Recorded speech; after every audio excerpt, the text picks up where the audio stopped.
বুঝছো বন্ধু, একদিন রাত পহেলে দেখবা তুমি নাই, পৃথিবীবাসী জানবে তুমি মরে গেছো। পৃথিবীর তখন আলো ফুটবে, চাঁদও উঠবে, সিএনজিও চলবে, অটোও চলবে, দোকানপাট সবই চলবে। এই পৃথিবীর হই হুল্লুর হুলুস্থুল ব্যস্ততা, ধোকাবাজ এই দুনিয়া, কেউ থামবে না, শুধু তোমারে কবরে পাঠায়। ধোকাবাজ এই দুনিয়া প্রতারক, এই দুনিয়া কেউ থামে না। সামনের সিএনজি অ্যাক্সিডেন্ট করলেও পিছনের সিএনজি থামে না, ছাড়ি দিয়া যায় না।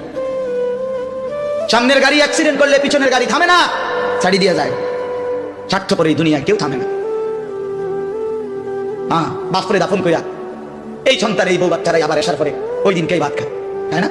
পেট বইরা খায়, লগের ঘরের থেকে আর আইন্দা আনছে, এরা ঠিকই পেট বইরা খায়। তোরা না কাঁদলো বিকালে, ওরা না দুপুরে কাঁদলো, ওর ভাত খায়। স্বার্থপর, কেউ থামে না দুনিয়া, আলো বাতাস সব চলে, তুমি বন্ধু থাকো। আল্লাহাকুমুত তাকাসুর হাত্তা যুরতুমুল মাকাবির। আল্লাহ বলছে বান্দা, আখিরাত ভুলে গেলা, দুনিয়ায় ডুবে গেলা, তবে মনে রেখো হাত্তা যুরতুমুল মাকাবির, এরই মাঝে কিন্তু একদিন কবরস্থানেই পৌঁছে দেবে। হ্যাঁ, ওই পৌঁছে দেবা। তোমরা কবরস্থান দেখো না ভাইয়া? কাল্লা সাউফা তা'লামুন।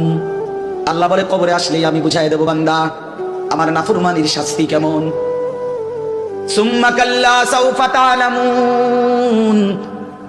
আবার নাফরমান হাসরের ময়দানে আসলে আমি আবার বুঝাই দেব আমার অবাধ্যতার শাস্তিটা কি।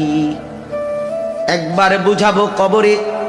তাফসীরের মধ্যে আছে কাল্লা সাউফা তা'লামুনা ফিল কবরি সুম্মা কাল্লা সাউফা তা'লামুনা ফিল আখিরাহ।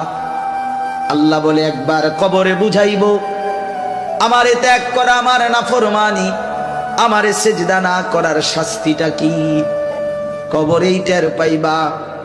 ওয়া ইউকাইয়াদু লাহু মালাকুন আমা ওয়া আসাম্মু আবকাম। নবী বলেন নাফরমানের কবরে এমন একজন ফেরেশতা পাঠানো হবে, যেই ফেরেশতা অন্ধ, বোবা, বধির, চোখেও দেখে না, কানেও শোনে না, জবানেও কথা বলতে পারে না। ফায়ুদরাবু লাহু বিমিতরাকাতিন মিন হাদিদ গরবাতান বাইনা উদুনাইহি। আল্লাহর নবী বলেন ওই ফেরেশতা ওই নাফরমান পাপীকে লোহার হাতুড়ি মুগুর দিয়ে দুই কান বরাবর এমন জোরে আঘাত মারবে, ফায়াসিহু সাইহাতান ইয়াসমাউহা মান ইয়ালিহি ইল্লা তাকালাইন। নবী বলেন নাফরমান এত জোরে চিৎকার করবে মানুষ এবং জিন ব্যতীত আল্লাহর সব সৃষ্টি শুনবে।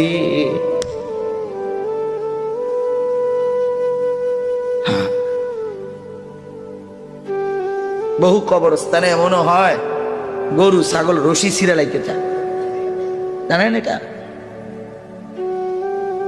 ওরা শুনে কবরের আযাবের আওয়াজ, এই জন্য রশি ছিঁড়া ফেলতে চায়। প্রিয় বন্ধু, কষ্ট পাইবা, এই অনিবার্য বাস্তবতা কবর ইমানদার হিসাবে অস্বীকার করার কোনো জো নাই। পাশ কাটাইবার কোনো সুযোগ, এই দল কিংবা এই দল, আমি কিংবা তুমি, কেহই অনিবার্য এই সত্য, চিরন্তন এই বাস্তবতা, নিদারুণ এই সত্য, কবর, আখিরাত, মৃত্যু, এটাকে পাশ কাটাবার সুযোগ নাই। অতএব আমি অনেক নওজোয়ান, তোমরা মাশাআল্লাহ এই ভালোবাসা কি দিয়া মূল্যায়ন করে, এই মহব্বত আল্লাহর জন্য। তাইলে যেহেতু তোমরা পছন্দ করে ভালোবেসে আল্লাহর জন্যই আসছো, আল্লাহর কথা শুনবার জন্যই আসছো, আমি অনুরোধ করি তোমরা আরেকটু আগাও। যেহেতু আল্লাহকেই ভালোবাসো, আল্লাহর কথাই শুনতে চাইছো, আল্লাহর জন্যই বসছো ভাইয়া, দাঁড়াইছো, তো আর একটু হিম্মত করে সেজদা দিয়া দাও, মালিকের সেজদা দাও, ঠকবা না। আল্লাহর সেজদা দিয়ে কেউ ঠকে না, আল্লাহর গোলামি করে কেউ ঠকে না। প্রিয় ভাই, নষ্ট হইও না। প্রিয় সন্তান আমার, নষ্ট হইও না। প্রিয় যুবক আমার, নষ্ট হইও না। মুসলমানের কিশোর তরুণ নওজোয়ান, আগামীর ইসলামের পতাকা তুমি হাতে নিও, আগামীর কালেমার পতাকা তোমার হাতে। সারা পৃথিবীতে ইমানদারের বিজয় হবে, হচ্ছে। সারা পৃথিবীতে মজলুমের বিজয় হচ্ছে, জালেমের পতন হচ্ছে। কোথাও সারা পৃথিবীতেই জালেম থরথর করে কাঁপতেছে। হ্যাঁ, সারা পৃথিবীর বাস্তবতা।